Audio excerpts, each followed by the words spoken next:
Superstar Shakib খানের সর্বশেষ মুক্তিপ্রাপ্ত আলোচিত সিনেমা দরদ এবার মুক্তি পেল অন্যতম ওটিটি প্ল্যাটফর্ম আই স্ক্রিনে। 16 জানুয়ারি দুপুর থেকে সিনেমাটি দেখতে পারছেন আই স্ক্রিনের গ্রাহকরা। আই স্ক্রিন কর্তৃপক্ষ জানিয়েছে, মাত্র 33 টাকার বিনিময়ে ছবিটি পৃথিবীর যে কোনো প্রান্ত থেকে দর্শকরা উপভোগ করতে পারবেন। শহরে একের পর এক ব্যক্তি খুন হতে থাকে। ওই হত্যাকাণ্ডের ঘটনায় সন্দেহ পড়ে শহরের দুলু মিয়া নামের এক অটোরিকশা চালকের উপরে।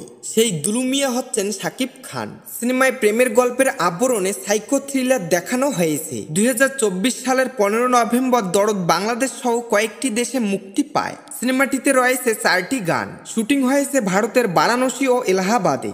আরও অভিনয় করেছেন পায়েল সরকার, বিশ্বজিৎ চক্রবর্তী, রাজেশ শর্মা, রাহুল দেব সহ অনেকে। আই স্ক্রিন কর্তৃপক্ষ জানায়, পছন্দের পেমেন্ট গেটওয়ে এর মাধ্যমে 33 টাকা পেমেন্ট করে উপভোগ করা যাচ্ছে দরদ। ইন্ডিয়া 33 রুপি এবং অন্যান্য দেশে 99 সেন্টস রেন্ট পেমেন্ট এর মাধ্যমে দরদ দেখা যাবে।